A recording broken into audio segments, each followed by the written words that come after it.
Hey guys, welcome back to another blog. അപ്പോൾ നമ്മൾ ഇന്ന് ഈ ഉച്ചപ്രാന്തമയത്ത് എങ്ങോട്ടാണ് പോകുന്നതെന്ന് ചോദിച്ചു കഴിഞ്ഞാൽ ഒരു സ്ഥലത്തേക്കാണ് പോകുന്നത്. ഈ ഒരു സ്ഥലത്തെക്കുറിച്ച് പറയാനാണെങ്കിൽ കുറച്ച് കാര്യങ്ങളുണ്ട്. കാര്യം ഞാൻ ഇപ്പോൾ ഒരു 4-5 തവണ പോയിട്ടുള്ളൊരു സ്ഥലമാണ്.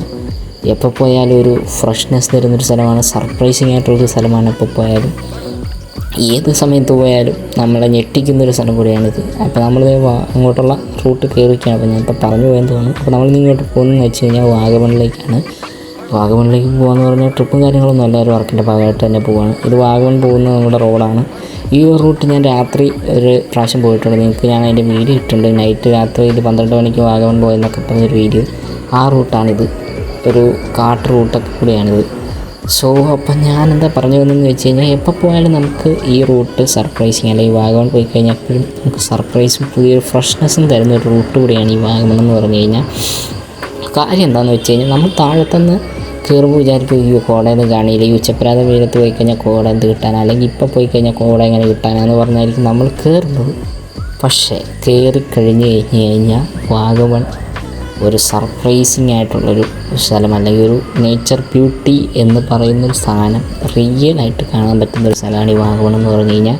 ഞാൻ പലതവണ പോയിട്ടുണ്ട്, പല വ്ളോഗ് ഇട്ടിട്ടുണ്ട്. അതിൻ്റെയൊക്കെ പോയപ്പോഴൊക്കെ കോട കണ്ടിട്ടുണ്ട്, അതിൻ്റെ ആ ഭംഗി കാണാൻ പറ്റിയിട്ടുണ്ട്. ഇപ്രാവശ്യവും കാണാൻ പറ്റുമെന്ന് വിചാരിച്ചാണ് പോകുന്നത്. ഞങ്ങളിവിടുന്ന് കയറുമ്പം നമ്മുടെ കൂടെയുള്ള ഫസലിനോട് പറഞ്ഞു, ഇത് ഈ ഉച്ചപ്പാതയിലേക്ക് പോയിട്ട് എന്ത് കോട കാണാനാണ്. പക്ഷെ പറഞ്ഞു കോട കാണും മോനേന്ന്. അപ്പോൾ എന്തായാലും കോട കാണുമില്ലെന്ന് അറിയാൻ വേണ്ടിയാണ് പോകുന്നത്. പിന്നെ ഒരു കാര്യം പറയാനുള്ളത്, വാഗമൺ എന്ന് പറഞ്ഞു കഴിഞ്ഞാൽ ഏറ്റവും കൂടുതൽ ടൂറിസ്റ്റ് പ്ലേസാണ്, ടൂറിസ്റ്റുകൾ വരുന്നൊരു സ്ഥലം കൂടിയാണ്. വാഗമണിലേക്ക് പോകുന്ന റോഡ് ഇങ്ങനത്തെ റോഡാണ്. ഇതൊക്കെ ഏത് പ്രാവശ്യം വന്നാലും ഇങ്ങനത്തെ ഒരു അവസ്ഥയിൽ കിടക്കുന്ന ഒരു റോഡാണ്. ഇത് മാത്രം ഏറ്റവും കൂടുതലൊരു റൈഡേഴ്സിന് ഒരിക്കലും കംഫർട്ടല്ലാത്തൊരു റോഡ് കൂടിയാണിത്. അതായത് ടൂറിസ്റ്റ് ബെസ്റ്റ് പ്ലേസ് എന്ന് പറയാം, പക്ഷേ റൈഡേഴ്സിന് ഒരു വേസ്റ്റ് പ്ലേസ് കൂടിയാണ്. പ്ലേസ് അല്ല, ഈ റോഡിൻ്റെ കാര്യത്തിലൊരു വേസ്റ്റാണ്. കാര്യം എന്താണെന്ന് വെച്ച് കഴിഞ്ഞാൽ നമ്മുടെ നടുവ് ഒട്ടിയുന്ന രീതിക്കുള്ള റോഡാണിത്. ഈ ടൂറിസ്റ്റ് മേഖലയിൽ കുറച്ച് ടീം ഇതൊന്ന് റെഡിയാക്കി കഴിഞ്ഞ് കഴിഞ്ഞാൽ ഒരു കിടുക്കൻ ടൂറിസ്റ്റ് പ്ലേസ് കൂടിയാണ് ഈ വാഗമൺ എന്ന് പറയുന്നത്. പക്ഷേ ഈ റോഡ് എപ്പോൾ ഞാൻ എത്ര പ്രാവശ്യം വന്നിട്ടുണ്ടെങ്കിലും അപ്പോഴൊക്കെ ഈ റോഡിൻ്റെ അവസ്ഥ തന്നെയാണ് പലതാണ്. അതുപോലെ തന്നെയാണ് ഇല്ലിക്കക്കൽ പോകുമ്പോഴും. ഇപ്പോൾ എങ്ങനെയാണെന്ന് അറിയത്തില്ല, ഞാൻ പണ്ടൊക്കെ പോയിക്കൊണ്ടിരുന്ന, പണ്ടെന്ന് പറഞ്ഞാൽ കുറച്ചായി, ആ സമയത്തൊക്കെ ആ ഇല്ലിക്കക്കൽ പോകുന്ന റോഡ് ഇതേ അവസ്ഥ, വാഗമൺ പോകുന്ന റോഡ് ഇതേ അവസ്ഥയാണ്. വാഗമണിന് ഇപ്പോഴും ഒരു മാറ്റം വന്നിട്ടില്ല. ഇല്ലിക്കക്കൽ ഞാൻ ഇതുവരെ പോകാത്തതുകൊണ്ട് അറിയില്ല. പക്ഷെ വാഗമൺ ഇപ്പോഴും അതേ അവസ്ഥയിൽ തന്നെയാണ്. ഈ റോഡ് മൊത്തം അലമ്പായി കിടക്കുകയാണ്, മൊത്തം ഗട്ടറും കാര്യങ്ങളുമായിട്ട്. കാര്യം എല്ലാവരും വരുന്ന ഒരു റോഡും കൂടിയാണിത്. ഇതിനൊരു വികസനം ഇല്ലാണ്ട് ഇപ്പോഴും ഇങ്ങനെ തന്നെ കിടക്കുന്നു. അങ്ങനെ ഓർക്കുമ്പോഴത്തേക്ക് ഏറ്റവും ബെസ്റ്റാണ് ഒരു റൈഡേഴ്സിനെ സംബന്ധിച്ചിടത്തോളം. പക്ഷേ എന്തൊക്കെ വന്നാലും ഈ ഒരു വാഗമണ്ണ് കയറുമ്പോൾ നമുക്ക് കിട്ടുന്ന അല്ലെങ്കിൽ മേളിൽ ചെല്ലുമ്പോൾ കാണുന്ന ഒരു വ്യൂകളുണ്ട്, അതാണ് വേറെ ലെവല്. അപ്പോൾ നമ്മൾ അങ്ങോട്ട് തന്നെയാണ് പോകുന്നത്. പക്ഷേ വാഗമൺ ടച്ച് ചെയ്യാതെ കയറുകയാണ് നമ്മൾ. വേറെ റൂട്ട് കയറി നമുക്ക് പ്രോപ്പർ വാഗമണ്ണിൽ നിന്ന് വേറൊരു സ്ഥലത്തേക്കാണ് കട്ട് ചെയ്ത് പോകേണ്ടത്. നമുക്ക് അങ്ങോട്ടാണ് പോകേണ്ടത്. അപ്പം പോകുന്ന വഴിക്ക് കോട കിട്ടുമെന്ന് പ്രതീക്ഷിച്ചാണ് ഞാൻ ഈ സാധനം ഓണാക്കിയത്. പിന്നെ മഴയൊക്കെ ഇടയ്ക്ക് പെയ്തായിരുന്നു. എന്ന് വെച്ചാൽ നമുക്ക് മഴ നനയേണ്ടി വന്നില്ല, പക്ഷേ ചെറുതായിട്ട് അവിടെ ഇവിടെയൊക്കെ ഒരു മഴച്ചാറ്റിൽ ഉണ്ടായിരുന്നു കയറുന്ന വഴിക്ക്. നമ്മളപ്പോൾ കയറിക്കൊണ്ടിരിക്കുകയാണ്. എനിക്ക് കോട കിട്ടുമെന്ന പ്രതീക്ഷയിലാണ് ഞാനിത് ഷൂട്ട് ചെയ്തുകൊണ്ടിരിക്കുന്നത്. പക്ഷേ ഇവിടെയൊക്കെ ചെറുതായിട്ട് താഴത്തൊക്കെ വന്നപ്പോൾ അവിടെ ഇവിടെയൊക്കെ ആയിട്ട് കോടയുടെ ലക്ഷണങ്ങൾ കാണിക്കുന്നുണ്ട്. മേളിൽ ചെല്ലുമ്പോൾ കോട കിട്ടുമോ ഇല്ലയോ എന്നാണ് എനിക്കൊരു ഡൗട്ട്. അപ്പം ഞാൻ ഏറ്റവും കൂടുതൽ പറയുന്നത് എന്താണെന്ന് വെച്ച് കഴിഞ്ഞാൽ, റൈഡേഴ്സ് ഒരിക്കലും അവർക്കൊരു വേസ്റ്റ് എക്സ്പീരിയൻസ് ആയിരിക്കും ഈ റൂട്ട്. അത് ഈ കേരള ടൂറിസം മേഖലയിൽ ഗതാഗത വകുപ്പ് അതാണ് ഇതിൻ്റെ ആൾക്കാരെന്ന് വെച്ച് കഴിഞ്ഞാൽ അവരത് റെഡിയാക്കും എന്ന പ്രതീക്ഷയിൽ ഞാൻ പറയുന്നതാണ് കാര്യം ഒരു രക്ഷയില്ലാത്ത റോഡ്. ഈ റോഡ് നമ്മൾ കയറി വരുമ്പോൾ തൊട്ട് ഗട്ടറും, പിന്നെ ഒന്നാമത് വളവും അപ്പുറം കാടുമാണ്.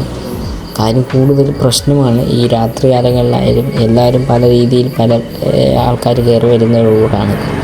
ബസ് വരെ കയറി പോകുന്ന റോഡും കൂടിയാണിത്. അപ്പം ഒന്ന് അങ്ങോട്ടോ ഇങ്ങോട്ടോ ഒന്ന് മാറിക്കഴിഞ്ഞ് കഴിഞ്ഞാൽ ഒരാളുടെ ജീവൻ വരെ പോകാൻ സാധ്യതയുള്ള രീതിയിലാണ് ഈ റോഡുകളുടെ അവസ്ഥ. അതുകൂടെ ഒന്ന് റെഡിയാക്കി കഴിഞ്ഞ് കഴിഞ്ഞാൽ Vagamon is A best place. അല്ലെങ്കിൽ ബെസ്റ്റ് പ്ലേസ് തന്നെയാണ്. അതൊരിക്കലും ഞാൻ പറയുന്നില്ല വേസ്റ്റ് പ്ലേസാണ്. പക്ഷേ റോഡിൻ്റെ കാര്യത്തിലൊരു വേസ്റ്റാണ്. അത് ഗതാഗത വകുപ്പായാലും ടൂറിസ്റ്റ് വകുപ്പായാലും ആരാണ് ഇതിൻ്റെ ആൾക്കാരെന്ന് വെച്ച് കഴിഞ്ഞാൽ അവരൊന്ന് ഇതിന് എന്താണെന്ന് വെച്ച് കഴിഞ്ഞാൽ ഒരു കാര്യം ചെയ്യണം. കാര്യം ആ രീതിക്കാണ് ഈ റോഡിൻ്റെ അവസ്ഥ, വളരെ മോശമാണ്. കാര്യം വണ്ടി ബൈക്ക് 2 വീലേഴ്സ് എന്നവർക്കൊക്കെ ഏറ്റവും കൂടുതൽ ബുദ്ധിമുട്ട്. കാര്യം അവർ ലഗേജൊക്കെ ആയിട്ടായിരിക്കും സ്റ്റേ അടിക്കുന്ന ടീമുണ്ടാവും, ലഗേജൊക്കെ ആയിട്ട് വരുന്ന ടീമുണ്ടാവും. അപ്പോൾ അങ്ങനെ വരുന്നവർക്ക് ഭയങ്കര ബുദ്ധിമുട്ടാണ് ഈ റോഡ് കാര്യം ഗട്ടർ നല്ല കുഴിയും കാര്യങ്ങളും റോഡാണ്. ഞാൻ 2 പ്രാവശ്യം എൻ്റെ നടുവിന് അടി കിട്ടി, ആ രീതിക്കുള്ള ഗട്ടറാണ്. പിന്നെ ഒന്നാമത് ബസ്സും കയറി വരുന്ന റൂട്ടാണ്. ആ ബസ് ഇങ്ങോട്ടോ മാറിക്കഴിഞ്ഞ് കഴിഞ്ഞാൽ ചിലപ്പോൾ ആളുൾപ്പെടെ തെറിച്ച് വല്ല കാട്ടിലോ കൊക്കയിലൊക്കെ പോകും. അപ്പോൾ അത് മാത്രമേ ഉള്ളൂ ഈ ഒരു സ്ഥലത്തിന് പ്രശ്നം. അപ്പം നമുക്ക് എനിക്ക് വേണ്ടൊരു കാര്യം എന്താണെന്ന് വെച്ചാൽ ഇതാണ് ഞാൻ പറഞ്ഞത്. കണ്ടോ റോഡിൻ്റെ അവസ്ഥ ഇതാണ്. പകുതി ഭാഗം നല്ലത്, പകുതി ഭാഗം പൊട്ടിക്കിടക്കും, പകുതി ഭാഗം പൊളിഞ്ഞടിച്ച് കിടക്കും, പകുതി ഭാഗം മറ്റേ തറയോട് പാകിയ രീതിയിൽ, അങ്ങനത്തെയൊക്കെ രീതിയിലാണ് ഈ റോഡിട്ട് വെച്ചിരിക്കുന്നത്. നമ്മളപ്പോൾ മേപ്പോട്ട് കയറിക്കൊണ്ടിരിക്കുകയാണ്. ചെറിയ രീതിയിൽ തണുപ്പും കാര്യങ്ങളും, ചെറുതല്ല നല്ല രീതിയിൽ തണുപ്പും കാര്യങ്ങളും ഫീൽ ചെയ്യുന്നുണ്ട്. മുകളിൽ കോടയും കാര്യങ്ങളും കാണുന്നുണ്ട്, നോക്കി കാണാൻ പറ്റും. നമുക്ക് എത്രത്തോളം ക്ലിയറായിട്ട് കിട്ടണം അറിയൂടാ. കോട അവിടെ ഇവിടെയൊക്കെ ആയിട്ട് വരുന്നുണ്ട്. ഇതാ റോഡിലൊക്കെ ചെറിയ രീതിയിൽ കോട കിട്ടുന്നുണ്ട്, നല്ല തണുപ്പ് അടിക്കുന്നുണ്ട്. അപ്പം ഇതിനു വേണ്ടിയാണ് ഞാൻ ഈ ക്യാമറ ഇത്രയും നേരം ആക്കി വെച്ചത്. എൻ്റെ മോനെ, ഇതാണ് വിഷ്വൽ ബ്യൂട്ടി എന്ന് പറഞ്ഞു കഴിഞ്ഞാൽ ഇതാണ് സാധനം. കണ്ട കോട ചെറിയ രീതിയിലുള്ള, അങ്ങോട്ട് കയറുമ്പോൾ മിക്കവാറും നല്ല രീതിയിൽ കോട കിട്ടാൻ സാധ്യതയുണ്ട്. ഇതാണ് എനിക്ക് ഏറ്റവും കൂടുതൽ വാഗമൺ ഇഷ്ടപ്പെടാനും കാര്യം, എപ്പോഴും വരണമെന്ന് തോന്നാനും കാര്യം തന്നെയാണ്. വേറെ ലെവലാണ്. നമ്മൾ വിചാരിക്കുകയില്ല താഴെ നിന്ന് കാണുന്ന സംഭവം എല്ലാം മേളിൽ കയറി ചെല്ലുമ്പോൾ കാണുന്നത്. അതുകൊണ്ടാണ് മിക്കപ്പോഴും ഞാനിപ്പോൾ 4-5 തവണകൾ വാഗമണ്ണിൽ പോയിട്ടുണ്ട് ട്രിപ്പായിട്ട്. ഇപ്പോൾ വർക്കിൻ്റെ ഭാഗമായിട്ട് പോകുന്ന ഒറ്റ പ്രാവശ്യമാണെങ്കിലും ട്രിപ്പായിട്ട് കുറേ പ്രാവശ്യം പോയിട്ടുണ്ട് വാഗമണ്ണ്. ചെറിയൊരു റൈഡ് നൈറ്റ് വരെ പോയിട്ടുണ്ട്. അപ്പോഴും ചെറിയ രീതിയിൽ കോട ഇട്ടിട്ടുണ്ട്, ഞാൻ അതിൻ്റെ ഇതിട്ടിട്ടുണ്ട്. സോ വാഗമണ്ണെന്ന് പറഞ്ഞു കഴിഞ്ഞാൽ അതാണ് എല്ലാ അർത്ഥത്തിലും ഒരു വിഷ്വൽ സർപ്രൈസ് തന്നെ നമുക്ക് തരുന്നൊരു സ്ഥലമാണ് വാഗമൺ. നമുക്കെന്തായാലും കുറച്ച് കഴിഞ്ഞിട്ട് വരാം. ഈ റോഡ് ഭംഗിയൊക്കെ ആസ്വദിച്ച് ഇരിക്കട്ടെ കുറച്ച് നേരത്തേക്ക്.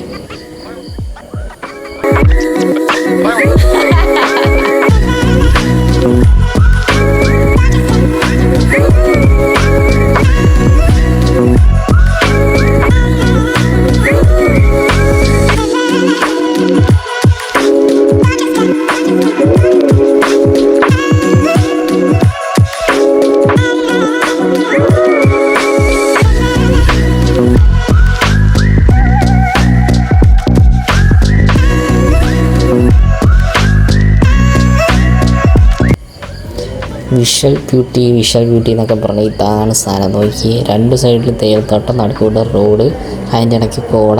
ചെറിയ രീതിയിലുള്ള കോട, വലിയ രീതിയിലൊന്നും കാണുന്നില്ല. ഇടയ്ക്കുണ്ടായിരുന്ന കോട, അത് ഞാൻ മറ്റേ ഷോർട്സിലായിട്ട് നിങ്ങൾക്ക് ഇട്ട് തരാം ആ വീഡിയോ. ഞാനത് വേറെ രീതിയിലാണ് ഷൂട്ട് ചെയ്തത്, പക്ഷേ നല്ല രീതിയിൽ കോട കിട്ടിയായിരുന്നു. അപ്പോൾ അത് ഈ റോഡിൻ്റെ അവസ്ഥ മാറ്റി വെച്ച് കഴിഞ്ഞാൽ 2 സൈഡിലും തേയിലത്തോട്ടത്തിന് നടുക്കൂടെ ഇങ്ങനെ കുറച്ച് നേരം ഒരു സ്ട്രെസ് റിലീസ് എന്ന് വേണമെങ്കിൽ പറയാം. അങ്ങനെ വേണമെങ്കിൽ ഒരു റൈഡ് എടുക്കാൻ താല്പര്യമുള്ളവർക്ക് ഉറപ്പായിട്ടും പോകാൻ പറ്റിയ സ്ഥലമാണ് വാഗമണ്ണ്. നമ്മുടെ മൂന്നാർ കാണുന്ന അതേ രസത്തിലും അതേ ഫീലും, ഒരു തേയിലത്തോട്ടം, നടുക്കൂടെ റോഡ്, ആൾക്കാർ മറ്റേ തേയിലയൊക്കെ നുള്ളിയിട്ട് വരുന്നു. ആ ഒരു ടീം, ഇടയ്ക്ക് കോട കണ്ട അവിടെ ഇവിടെയൊക്കെ ആയിട്ട് കോട ഇങ്ങനെ പറ്റി പിടിച്ചിരിക്കുന്നൊരു സീനറി ഉണ്ട്. എൻ്റെ മോനെ വിഷയം അത് എനിക്ക് എത്രത്തോളം ക്യാമറയിലൂടെ ഫീൽ ആവുന്നുണ്ടെന്ന് എനിക്കറിഞ്ഞൂടാ.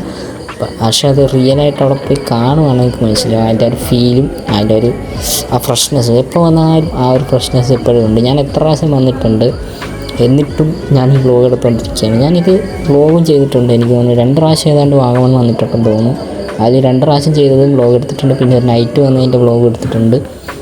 പക്ഷേ എപ്പോൾ വന്നാലും നമുക്ക് പിന്നെയും ക്യാമറ ഓണാക്കാൻ തോന്നും, പിന്നെ ആ സ്ഥലങ്ങളൊന്ന് ഷൂട്ട് ചെയ്യാൻ തോന്നും. ഇതൊക്കെ എപ്പോഴും കണ്ടിട്ടുള്ളവരെ പലരും പലവരുടെ വീഡിയോയിൽ കണ്ടിട്ടുള്ളതാണ്, പലരും പല വ്ലോഗുകൾ ചെയ്തിട്ടുള്ളതാണ്, പല രീതിയിൽ വീഡിയോകളിൽ വന്നിട്ടുള്ള സ്ഥലങ്ങളൊക്കെ തന്നെയാണ്. പക്ഷേ എപ്പോൾ കണ്ടാലും നമുക്ക് ആ ഒരു ഫ്രഷ്നെസ്, ആ ഒരു ഫ്രഷ്നെസ് ഫീൽ തോന്നുന്നൊരു സ്ഥലം തന്നെയാണ് വാഗമൺ. അതുപോലത്തെ ഒരു സ്ഥലം കൂടെ വേറെ ഉണ്ട്. നമ്മുടെ വാൽപ്പാറ പോയപ്പോഴും ഞാൻ ഒറ്റത്തവണ വാൽപ്പാറ പോയിട്ടുള്ളൂ, പക്ഷേ വീഡിയോകൾ പലത് കണ്ടിട്ടുണ്ട്. ഞാൻ വാൽപ്പാറ പോകുന്നതിന് മുമ്പ് ഇതുപോലെ കുറേ വ്ലോഗുകളൊക്കെ ഇരുന്ന് കണ്ടിട്ടുണ്ട് ഞാൻ. അതെന്താണെന്ന് വെച്ച് കഴിഞ്ഞാൽ നമുക്ക് ഈ വാൽപ്പാറ പോകുന്നതിന് അവിടെ കാണാൻ കുറച്ച് സ്ഥലങ്ങൾ, പിന്നെ എവിടെയൊക്കെ നല്ല സ്ഥലങ്ങൾ കാണാനുണ്ട്, പിന്നെ എവിടെയൊക്കെ റൂം എങ്ങനെയുണ്ട്, നല്ല റൂമുകൾ കാര്യങ്ങൾ അതിനെക്കുറിച്ചൊക്കെ അറിയാൻ വേണ്ടിയാണ് ഞാൻ കുറേ തമിഴ് യൂട്യൂബേഴ്സിൻ്റെ വീഡിയോസ് ആയാലും മലയാളം വ്ളോഗുകൾ ചെയ്തവരുടെ ആയാലും കുറേ ഇത് കണ്ടിട്ടുണ്ട്, വീഡിയോസ് കണ്ടിട്ടുണ്ട്. അത് നമ്മൾ ആ സമയത്ത് കുറേ പ്ലാനിങ് നടത്തിയായിരുന്നു. വാൽപ്പാറ പോകുന്ന സമയത്ത് പ്ലാനിങ്ങിൻ്റെ ഗ്രൂപ്പൊക്കെ ഉണ്ടാക്കി ഒരു പ്ലാനിങ് നടത്തി കൂട്ടത്തി അങ്ങനെ ഞാൻ കുറേ വീഡിയോ കണ്ടിട്ടുണ്ട്. അപ്പോൾ ആ വീഡിയോസിലെല്ലാത്തിനകത്തും എല്ലാവരുടെ വീഡിയോസിനകത്തും കാണുമ്പോൾ സ്ഥലങ്ങളൊക്കെ സെയിം ആണെന്ന് എല്ലാവരും പറയുമെങ്കിലും, പക്ഷേ ആ ഓരോരോ വീഡിയോയിലായാലും ഓരോരോ പ്ലേസുകൾ നമ്മളിപ്പോൾ ഒരാളുടെ വീഡിയോ കണ്ടാൽ അതേ പ്ലേസ് തന്നെ വേറൊരാളുടെ വീഡിയോ കാണുമ്പോൾ അതിൽ വേറൊരു ഭംഗി, ഇയാളുടെ വീഡിയോ കാണുമ്പോൾ അതിൽ വേറൊരു ഭംഗി, അതുപോലത്തെ ഒരു പ്രത്യേക ഭംഗിയാണ്. ഓരോരുത്തരുടെ വീഡിയോ ഉണ്ടായാലും നമുക്ക് ഇത് കൊള്ളാമല്ലോ, ഈ സ്ഥലം വേറെയാണല്ലോ, പക്ഷെ നമ്മൾ ആ സ്ഥലം നോക്കുമ്പോൾ ഇത് തന്നെയാണ് ആ സ്ഥലം, അയാൾ പോയ സ്ഥലത്ത് തന്നെയാണ് ഇയാളും പോയിരിക്കുന്നത്. സ്ഥലങ്ങൾ കാണുമ്പോൾ എല്ലാം സെയിമാണ്, ബട്ട് നമ്മൾ ഓരോരുത്തരുടെ വീഡിയോയിൽ കാണുമ്പോൾ അതിൻ്റെ ഒരു ഭംഗിയുണ്ട്, പിന്നെ ഓരോരോ സമയത്ത് പോയതിൻ്റെ ഓരോരോ ഭംഗിയുണ്ട്. അതുപോലെ തന്നെയാണ് ഈ വാഗമൺ വരുമ്പോഴും പലരുടെ വീഡിയോയിൽ ഇപ്പം ഞാൻ തന്നെ ചെയ്ത വേറെ വീഡിയോയിൽ കണ്ടാലും ഞാൻ തന്നെ ഇതിന് മുമ്പ് ഒരു വ്ളോഗ് ചെയ്തിട്ടുണ്ട്, കുരിശുമല പോയതിൻ്റെ ചെയ്തിട്ടുണ്ട്, വാഗമൺ വന്നതിൻ്റെ വീഡിയോ ചെയ്തിട്ടുണ്ട്, അതുകൂടാതെ നൈറ്റ് പോയതിൻ്റെ ഉണ്ട്. പക്ഷേ ഇപ്പോഴും ഈ സ്ഥലം കാണുമ്പോഴും ഇപ്പോഴും വീഡിയോ കൂടെ കാണുമ്പോഴായാലും വേറൊരു ഫീലാണ് എനിക്ക് കിട്ടുന്നത്, വേറൊരു വൈബാണ് കിട്ടുന്നത്. ആ ഒരു മഞ്ഞിൻ്റെ ആകാം, അല്ല സ്ഥലത്തിൻ്റെ ആകാം, റോഡിൻ്റെ ആകാം. പിന്നെ ഇങ്ങോട്ടുള്ള റോഡ് വേറെ ലെവൽ റോഡാണ്, നിങ്ങൾക്ക് കാണുമ്പോൾ മനസ്സിലാവും. വേറെ ലെവലെന്ന് പറഞ്ഞു കഴിഞ്ഞാൽ വേറെ ലെവൽ കാര്യം. രണ്ട് സൈഡിൽ തേയിലത്തോട്ടം, പള്ളി, ഒരു വെറൈറ്റി ലൊക്കേഷൻ കൂടിയാണ് ഈ നമ്മുടെ വാഗമൺ എന്ന് പറഞ്ഞു കഴിഞ്ഞാൽ. ഇത് മൂന്നാർ ചെല്ലുമ്പോൾ പക്ഷേ വേറൊരു ഫീലാണ്, മൂന്നാർ ചെല്ലുമ്പോൾ വേറൊരു ഫീല്, നമുക്ക് ഇങ്ങോട്ട് വരുമ്പോൾ വേറൊരു ഫീൽ. അങ്ങനെ വ്യത്യസ്തമായൊരു പർദീസ, അല്ലെങ്കിൽ ഒരു വിഷ്വൽ ബ്യൂട്ടിയുടെ ഒരു പർദീസ എന്ന് പറയുന്ന സ്ഥലമാണ് വാഗമൺ. സോ നമ്മൾ ഒരു ട്രിപ്പ് കുറച്ച് നേരത്തേക്ക് എൻജോയ് ചെയ്യാൻ, ഒരു റൈഡ് നൈസായിട്ട് തേയിലത്തോട്ടത്തിൻ്റെ ഇടയിൽ കൂടെ പോകാൻ, അങ്ങനെ ഒരു സ്ട്രെസ് റിലീസ്, കുറച്ച് നേരത്തേക്ക് നമ്മൾ ടെൻഷൻസ് മാറ്റി വയ്ക്കാം, അല്ലെങ്കിൽ നമ്മൾ കുറേ സങ്കടങ്ങൾ വിഷമങ്ങളൊക്കെ മാറ്റി വെച്ച് കുറേ നേരം ഇങ്ങനെ ഒരു സ്ഥലത്ത് ഇങ്ങനെ മഞ്ഞക്കൊണ്ട് ഒരു റൈഡ് പോകണമെന്നുണ്ടെങ്കിൽ വാഗമൺ പോകാം. അതുപോലെ തന്നെ പോകാൻ പറ്റിയ സ്ഥലമാണ് വട്ടവട. അതുപോലെ വേറെ സ്ഥലം കൂടിയുണ്ട്, നമ്മുടെ കാന്തല്ലൂർ എന്ന് പറയുന്ന സ്ഥലം. കാന്തല്ലൂരും വേറെ വൈബാണ്. കാന്തല്ലൂർ നമ്മൾ വിചാരിക്കണ പോലെ അല്ല അവിടുത്തെ വൈബ് എന്ന് പറഞ്ഞു കഴിഞ്ഞാൽ. അവിടെ എപ്പോൾ കയറിയാലും കോട കിട്ടിയിട്ടുണ്ട്. ഞാൻ എൻ്റെ ഫ്രണ്ടിൻ്റെ വീടുള്ളതുകൊണ്ട് ഞാൻ പോയിട്ടുണ്ട്. ഞാൻ അത് കഴിഞ്ഞിട്ട് ഇതുവരെ പോയിട്ടില്ല. എനിക്കൊന്ന് കാന്തല്ലൂർ ഒരു റൈഡ് ഇടണമെന്ന് ആഗ്രഹമുണ്ട്. അവിടെ കയറണമെങ്കിൽ നമുക്ക് പ്രോസസ്സും കാര്യങ്ങളുണ്ട്. കാര്യം എന്താണെന്ന് വെച്ച് കഴിഞ്ഞാൽ അവിടുത്തെ ആരെങ്കിലും പരിചയമില്ലാതെ അങ്ങോട്ട് കയറി ചെന്നിട്ട് വലിയ പ്രയോജനമൊന്നുമില്ല, നമ്മൾ പെടത്തേ ഉള്ളൂ. അതുകൊണ്ട് നമ്മുടെ കൂട്ടുകാരൻ വരുവാണെങ്കിൽ, അവൻ നാട്ടിലില്ല, അവൻ നാട്ടിൽ വരുമ്പോൾ നമുക്കൊന്ന് ഒരു റൈഡ് ഇടണമെന്നൊരു പ്ലാനുണ്ട് എനിക്ക്. കുറച്ചായിട്ടുള്ളൊരു പ്ലാനാണ്. അപ്പോൾ എന്തായാലും നടക്കുവാണെങ്കിൽ അങ്ങനെ ഒരു വ്ളോഗും കൂടെ നമുക്ക് പ്രതീക്ഷിക്കാം. ഉടനെ ഒന്നും ഉണ്ടാവില്ലെന്നറിയില്ല. അപ്പോൾ എന്തായാലും നമ്മൾ സൈറ്റ് എത്താറായിട്ടുണ്ട്. നമ്മളിനി സൈറ്റിൽ എത്തിയിട്ട് ബാക്കി പറയാം. അങ്ങനെ നമ്മൾ സൈറ്റിലെത്തിയിട്ടുണ്ട്. വണ്ടി അവിടെ കിടപ്പുണ്ട്, നമ്മുടെ വണ്ടി ഇവിടെ കിടപ്പുണ്ട്. അപ്പോൾ ഇവിടുത്തെ പരിപാടിയും കാര്യങ്ങളും കഴിഞ്ഞിട്ട് ഞാനാണെങ്കിൽ സമയമുള്ളപ്പോൾ വരാം. അങ്ങനെ എല്ലാ പരിപാടിയും കഴിഞ്ഞ് നമ്മൾ തിരിച്ച് റൂമിലേക്ക് പോവാണ്. നല്ല കോടയും കാര്യങ്ങളും ഉണ്ട്. നിങ്ങൾക്ക് എത്രത്തോളം കാണാൻ പറ്റുമെന്ന് അറിഞ്ഞൂടെ, നല്ല ഇരുട്ടുകൊണ്ട് നല്ല കോടയുണ്ട്. അപ്പോൾ ഇത്ര ഒരു വ്ളോഗ് ഇഷ്ടപ്പെട്ട് കഴിഞ്ഞാൽ നിങ്ങൾ ലൈക്ക് അടിക്കാനും സബ് അടിക്കാനും ഷെയർ ചെയ്യാനും മറക്കട്ടെ. അപ്പോൾ മറ്റൊരു കിടക്കാച്ചി വ്ളോഗുമായിട്ട് വരുന്നതായിരിക്കും. വിച്ച് മീ ഡാർക്ക് സാറ്റ് സൈനിങ് ഓഫ്. ബൈ.